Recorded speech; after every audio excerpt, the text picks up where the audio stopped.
Какво се случва в Европа и какво може да се направи? Има ли изход от ситуацията и изход за кого? Да говорим сериозно за хуманизъм без прагматизъм. За прагматизъм може да се говори без хуманизъм. Прагматизмът може да обслужва различни каузи, различни цели, различни ценности, но хуманизмът, ако трябва да бъде принцип, който почива върху социална организация, не може да мине без прагматизъм. И от тази гледна точка бих искал да кажа първо, като първи тезис, че европейската солидарност не беше поставена под въпрос от различните позиции на различните европейски страни и на различните общества на изток и на запад по повод на бежанците, не беше поставена под въпрос за първи път.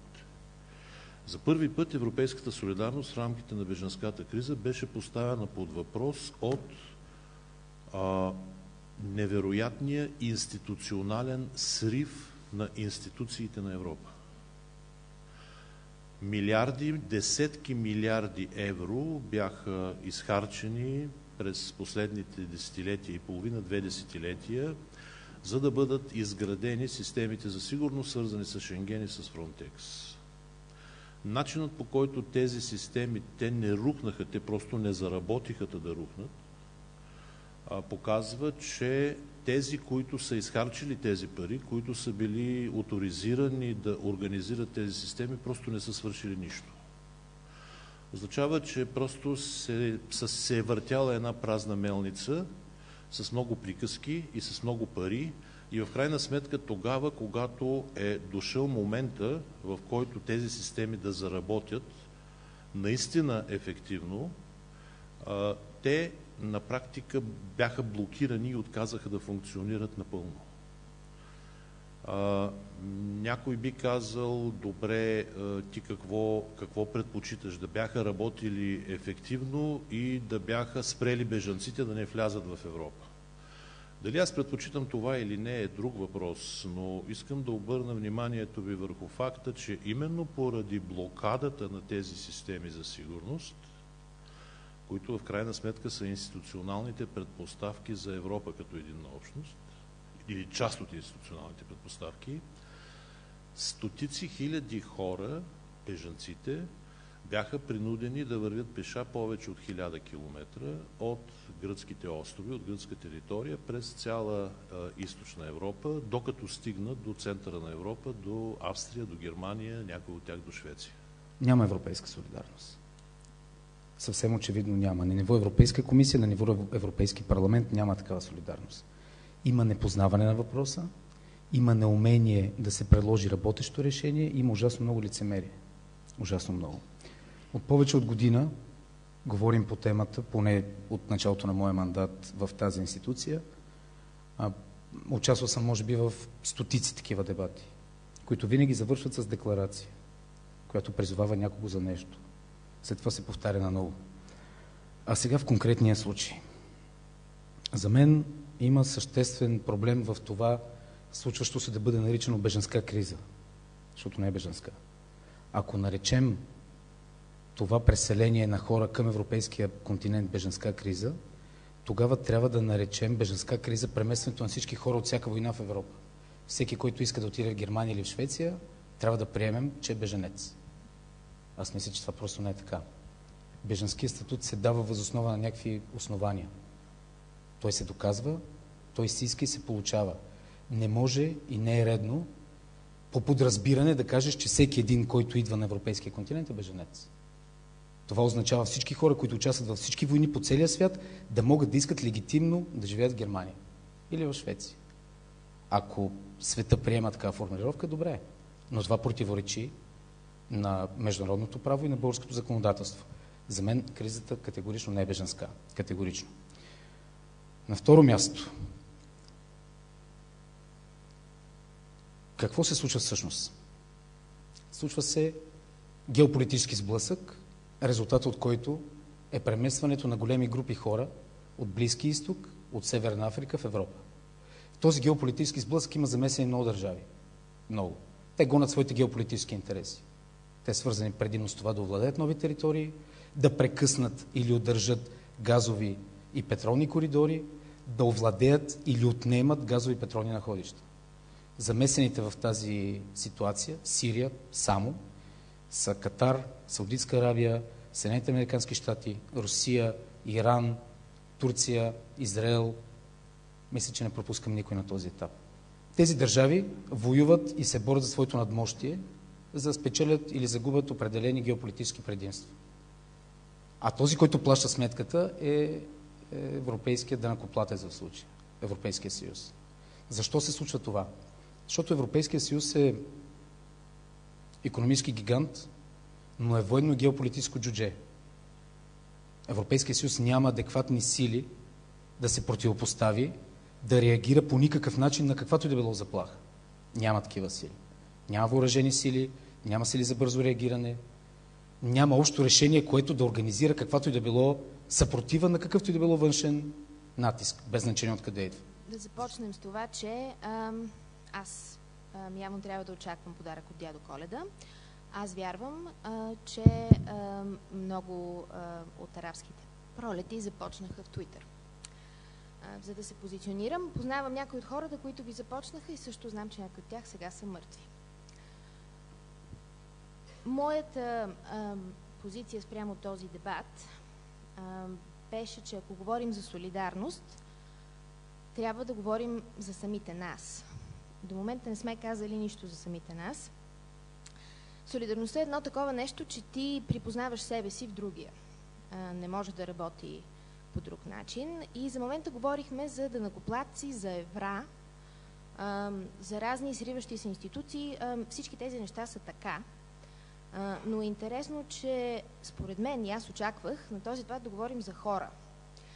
Да говорим, да речем, за хората, които тази сутрин се удавиха във водите на Лесбос, между които и няколко деца. В момента по световните телевизии се върти интервю с плачещ 70-годишен гръцки старец, който живее на Лесбос, където, както знаете, от над 6 месеца пристигат ежедневно лодки, в някои дни между 5 и 6 хиляди хора на тези лодки. Никой в Лесбос не протестира срещу бежанците. Всички са на плажа и вадят малки давещи се деца от все по-студените води.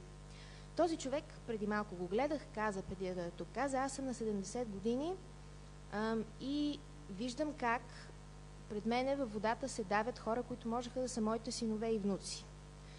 Ние сме от една кръв с тези хора и аз не мога да ги гледам как се давят. Както знаете, преди няколко дни един едничък британски войник посрещна отново лодка, която беше бедстваща с бежанци, които са били сирийци, либийци, това все още в момента, и разоръжи на място, свали трупове няма. Оставям на вас да си спомните къде има. По повод солидарността и това какво всъщност е тя, исках да ви прочета нещо, което е подборка от моя дневник и ще ме извините за това. То започва през 2013, когато за първи път проблемът с бежанците и нашата граница започна да се обостри, да навлиза в нашата сфера на внимание. Като преди това искам да ви попитам едно нещо и е хубаво според мен всички ние да намерим за себе си отговор на този въпрос. Ако пред вас се дави човек и протяга ръка, ще го питате ли от коя държава е преди да го извадите?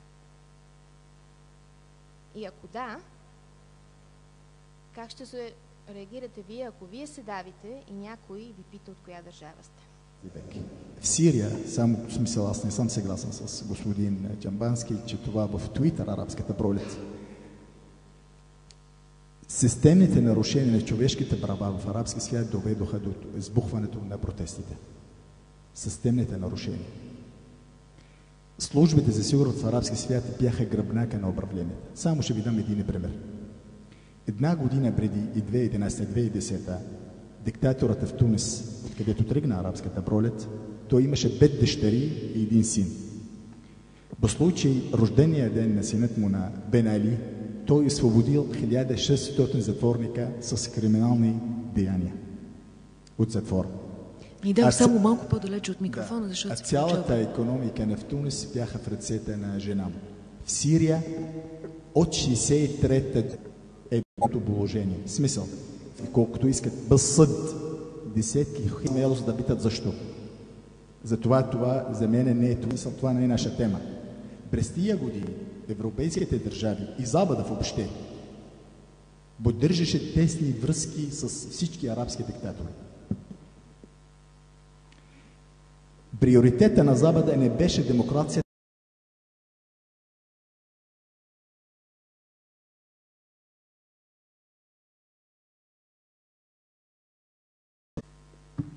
В началото на арабската пролет, 2011, много европейски политици смятаха, че Европа няма да е засегната от това политическо земетресение в Близкия изток.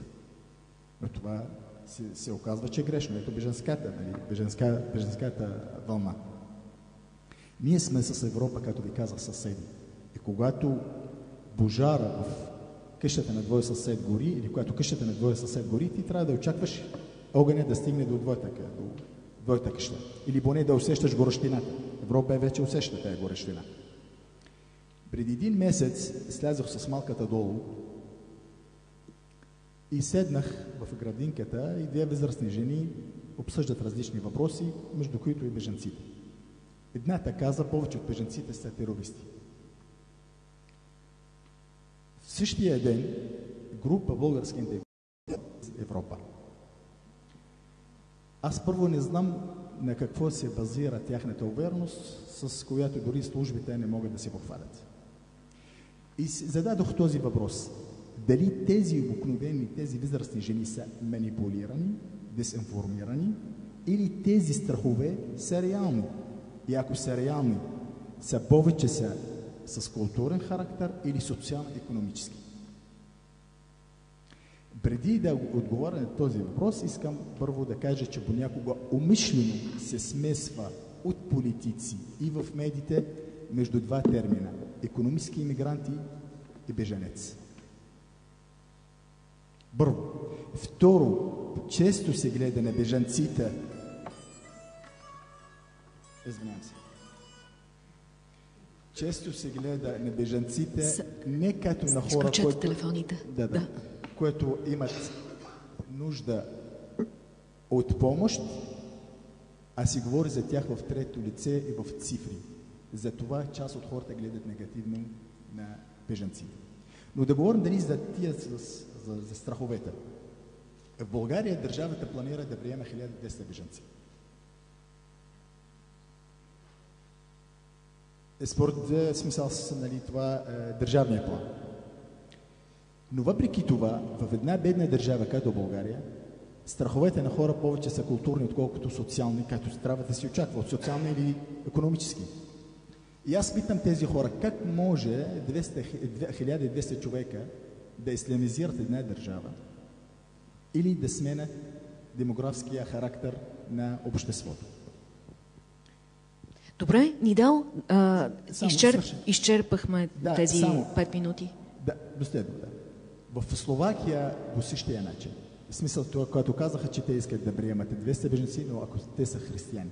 Също по същия начин каза, че това смисъл бежанците не идват не сам, защото липсва им там джамии в Сирия, или там няма, защото къде са да се молят. Не, бежанците идват, защото наистина те не идват от хубаво, не идват за туризъм тук в България. Или в цяла Европа. Идват, защото Сирия има война.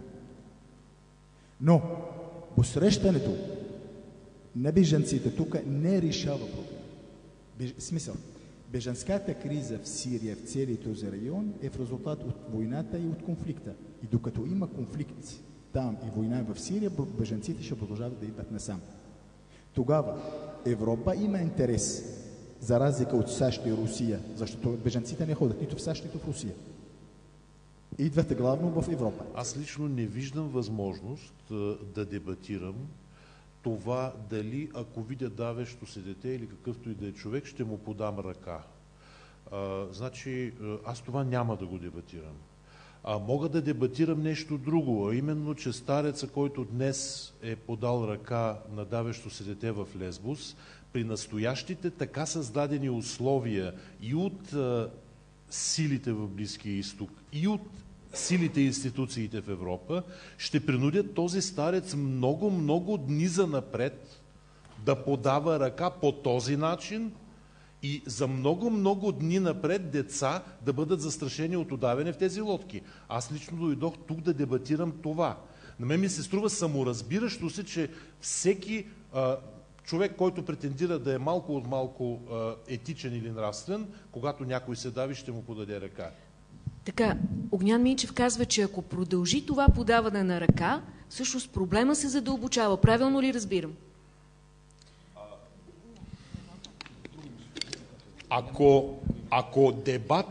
Ако дебатът остане на това ниво, ще подадем ли ръка на давещия се или не, това най-малкото ще ни обясни защо Европа е на този хал. Защото Добре. В Европа се дебатира само това. И да попитам, понеже говорим за бежанци, колко бежанци от Сирия има в Саудитска Аравия? Това е, ако не се лъжа, сунитска монархия, нали? Сунитска е. Какви са бежанците предимно от Сирия? Предимно сунити, нали, господин Хлаев? Предимно сунити. Вахабитите са другаде, това е друга тема. Друга тема е това. Но по деноминация са сунити. Както и да е. Колко са бежанците в Катар? Колко са? Добре, това са гранични държави. Също мисля, че е и ясна. това, между другото, е отговор... Защо те не са там, Секунда, а идват в госпожо Европа, Недева, нали благодаря така? ви. Това обаче е много важният въпрос. Ако тези хора, повечето от тях, аз никога не бих си позволил да омаловажа човешко страдание, не ме разбирате така, но ако тези хора са бежанци, те биха искали да са най-близо до дома си, за да могат да се върнат обратно. Най-близко до дома им е Саудитска Аравия и Катар. Да, има много хора в Палестина, има много хора в Йордания, има много хора в Ливан, но няма в Катар и Саудитска Арабия, най-богатите държави в региона, с най-висок стандарт. Какво ви говори това? Помислете.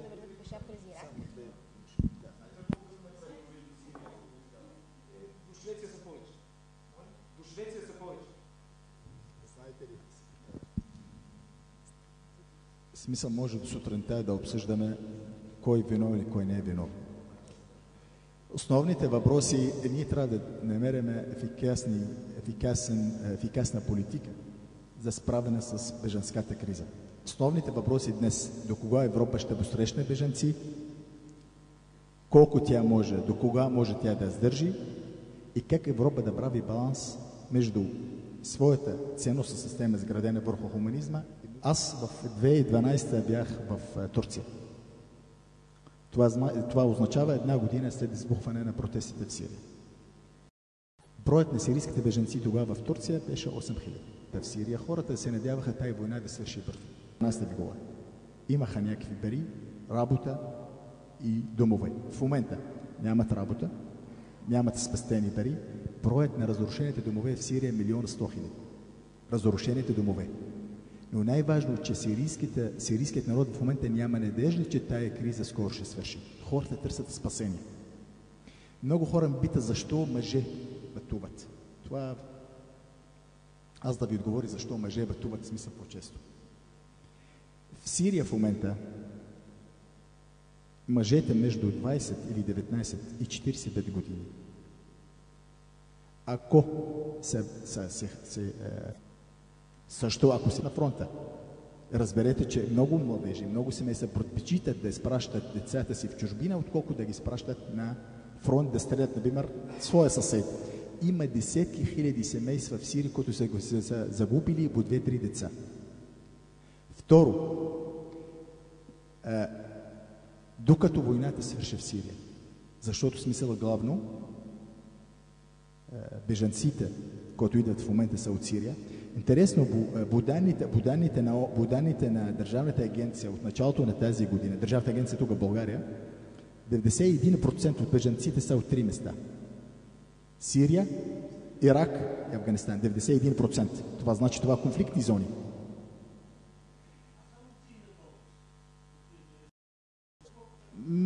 Може би над 45%.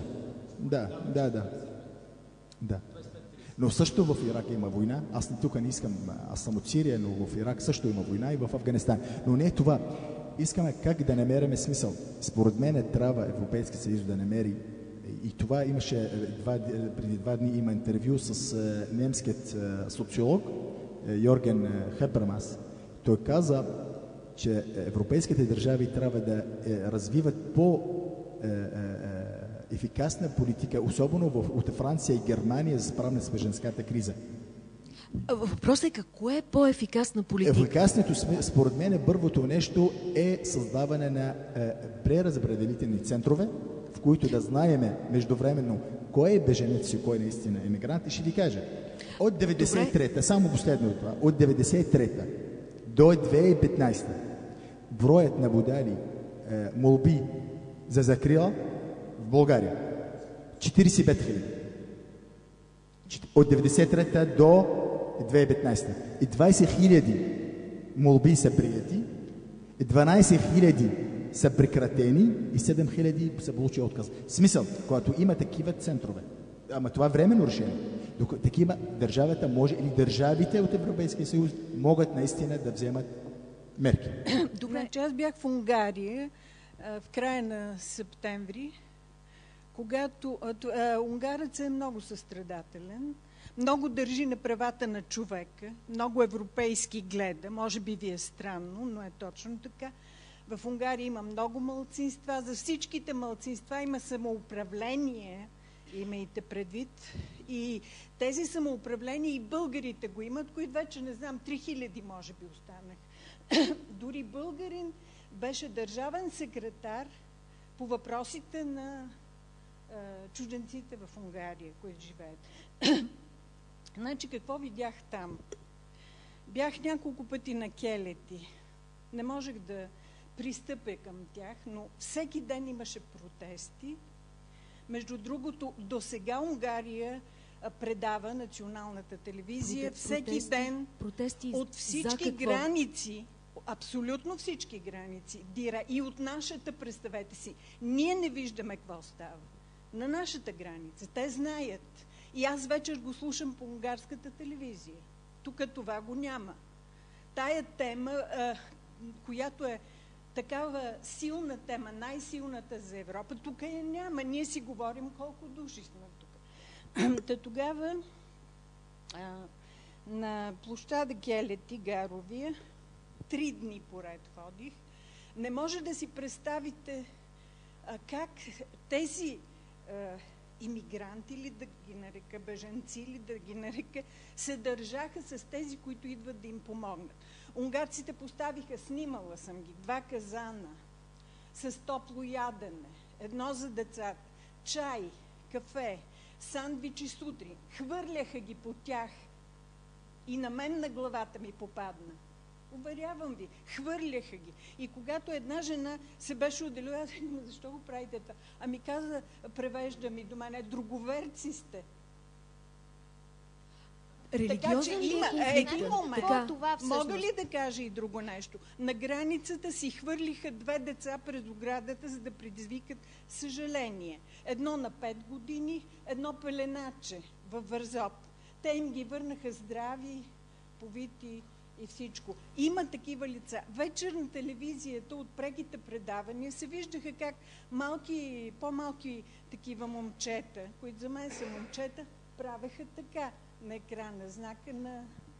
Добре, това са страхове. Това са страхове и това е картина, която... Това не са страхове, не.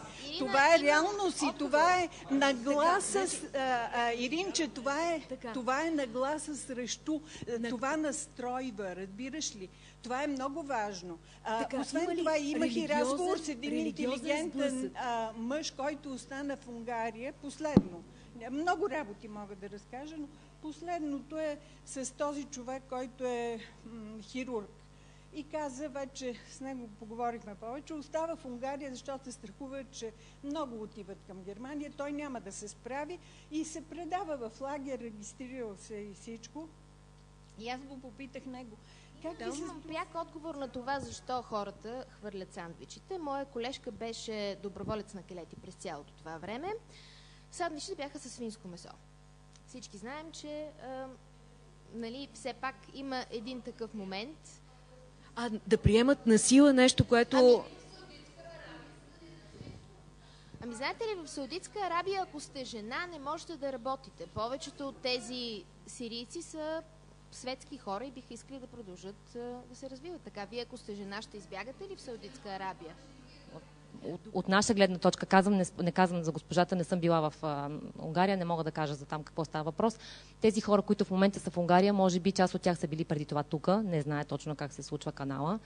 Добре, приемам, че не са били, но тези, които са били тук, в момента вече са в Германия. Искам да кажа, че ние можем, поне на този етап, когато имаме такива хора, да им предложим позитивната част от нашата култура, като ги включваме в тези мероприятия. Те тогава нямат никакво основание да ги отхвърлят. Защо ще ги отхвърлят, когато това е направено като една обща по-точно игра, система и така нататък. Това споделям аз от личния си опит. Която да е война, няма политическо решение, тя е безизходна. Не може да има изход. Дали войната в Сирия има изход или политизирана, на този етап аз много се съмнявам, тъй като международните играчи са много. Нали, говорим и за Русия, за Америка, за Иран, за кой ли не. Няма сирийска воля там. За жалост, това са реалностите. Но пък от друга страна искам да кажа защо Либия е променена. Защо тези държави, както вие казахте преди малко, не съществуват. Има голяма истина. Това е огромен политически вакуум. Невероятен политически вакуум, защото все пак не е справедливо арабската нация в този момент да бъде поставена само между два избора или диктатура. Трябва да има едно, че по отношение на миграция и бежанци. Това е факт. Има и двата случая. Има хора, които действително искат да живеят. Те просто бягат от смърт. До сега никой не говори за интеграция. Какво ще правим с това общество? Какво ще правим с тях? Могат ли наистина да интегрират в българското, унгарското, германското и така нататък общества? Или ще се само затварят се в гета? И оттам вече, там ще има проблеми. Мисля, че трябва да се мисли в тази насока. Когато става въпрос за свинско месо, моля, не искам да свеждам бежанската криза на такова повърхностно ниво. Бежанците едва ли избягат тук да ядат свинско или да не ядат свинско. Хората избягат от смъртта. Аз бях свидетел на такива шокиращи истории от Сирия. Често пътувам до там. Затова едва ли ми е важно да ям свинско или да не ям. Аз не искам храна. Хора, които търсят спасение и вървели 1000 км, едва ли това им важно да ядат свинско или не. Затова това не е независимо. Само аз ще ви дам един пример. Бях на среща с просветния министър господин Танев. И на повдигнат въпрос го питаха, ако бежанците поискат децата им да ходят със спорка на училище, вие ще разрешите ли? Той каза, аз така е загрижено. Ще поставя този въпрос пред Народното събрание, ако решава, аз нямам проблем. И аз му казвам, господин министър, 8 деца бежанци ходят на училище в България. 5 от тях момчета. Те не слагат порка. 3 момичета аз ги познавам. Нито една не ходи, нито едно от тях не ходи с порка. За какво тая истерия? Не е ли по-добре, ако вие се интересувате да се грижат за интеграцията на тези деца, да улесните бюрократичните пречки пред децата да влизат по-лесно в училището? Или да се интересуват от порка или не? Това ли е най-важно по същия начин? Ние трябва да намерим. В момента това е факт вече. Бежанците са тук, които са тук. Какво да правим с тях? Аз съм като чужденец. Какво трябва от мене? Аз трябва да уча езика, да зачитам, спазвам законите, да работя, да плащам данъците, да уважавам традицията на дадена държава, но не искам някой, нито аз да налагам моя начин на мислене, нито искам някой да го налага върху мен. Нали така? Аз не искам, разбира се, аз съм за мултикултурния модел на интеграцията, а не на асимилацията. Крайно десните сили в Европа смятат бежанската криза за заговор. Заговор с цел исламизацията на континента. Исламистите при нас пък смятат също бежанската криза за заговор, че Европа ги посрещна с цел да ги покръсти. Да ги покръсти. Покръсти, да. И двете теми, двете хипотези за мен не са сериозни. Но аз имам един въпрос. Често говори, че бежанците и иммигрантите ще ислямизират Европа, но никой не казва, че Европа може да секуляризира мюсюлманите. Когато говорим за мюсюлмани, трябва да имаме предвид, че те не са една монолитна маса. Ето, аз чух, че Нидал се самоопределя като мюсюлманин, но той изпусна една много ценна дума. Той каза мюсюлманин като култура. Има много голяма разлика между мюсюлманин като Нидал и мюсюлманин като жителя на салафитското гето в Бон. Значи големия проблем е, че наистина няма как да очакваме сред тази миграционна вълна да няма салафити. Няма как, примерно, това да очакваме. Няма как да очакваме да няма и доста по-традиционно настроени мюсюлмани, които ще искат да продължат, макар и една по-битова версия на своята религия в Европа. Всичко това ще създава конфликтен потенциал вече в така съвсем обозримо бъдеще, ако вълната продължи в същия дух, този конфликтен потенциал ще нараства. Просто поради тези различия и аз ще си позволя да нюансирам нещо, което доцент Огнян Минчев каза. Тук не става дума толкова, от моя гледна точка, на моето поле, толкова за стадии, за различни стадии на развитие. Ето ние с Нидал, с Ирина, с всички тук в залата сме на един стадий, а тези традиционни хора са на друг. Тук става дума за различие по смисъла на различни траектории. В смисъл такъв, че мюсюлманския свят, страните с преобладаващо мюсюлманско население, където исляма по един или друг начин, когато има възможността, излиза на преден план в политическата идентичност, тъй като една от основните разлики е, че в този свят политическата идентичност при мюсюлманите е засводена винаги от религията, не както в Европа, от етноса.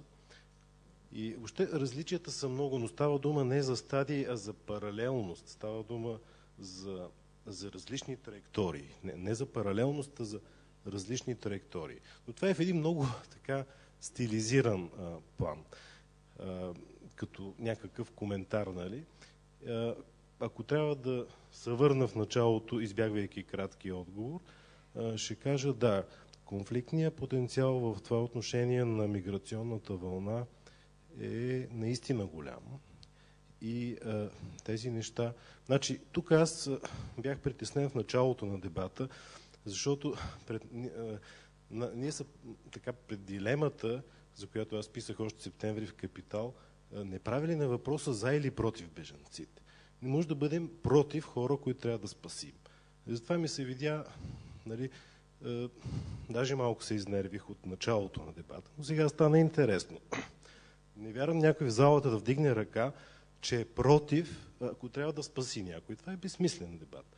Ние изхождаме от ценности, все пак, които споделяме и спасяваме хора, които ще се дават, нали, ще трябва да ги спасим. Въпросът обаче е друг. Въпросът е, когато има не толкова статистически доказана в момента огромна вълна, както Мила Манчева добре подчерта, статистиката е много хлъзгава, но прогнозата за огромна милионна вълна вече е това, което създава едни страхове. И аз, за да завърша, ще кажа, че тези страхове трябва да гледаме на тях много внимателно, защото много от тях, да, свързани с митове, исторически, социални и така нататък, но една голяма част са и напълно оправдани. Така че ние трябва да започнем сериозния дебат около възможността, ако ще приемаме милиони мигранти в Европейския съюз, как тези мигранти ще бъдат интегрирани, имайки предвид досегашния интеграционен опит на страните от Европейския съюз, а той е неуспешен. Аз предлагам да завършим с инструкция. Представете си, че имате един самолет и това е Европа. Това е територията на Европа. Да, така де, да, 300 места са. Аз си я следя мисълта, да. В този ред ме мисли, ние, за да помогнем, трябва да ограничим по някакъв начин. Трябва да въведем едно сито. Иначе самолетът ще падне. И целта ми е да ви предизвикам да ни обясните като стюардесите какво да правим. А едно от правилата, които обясняват стюардесите, е: помогнете първо на себе си, за да можете да помогнете на друг.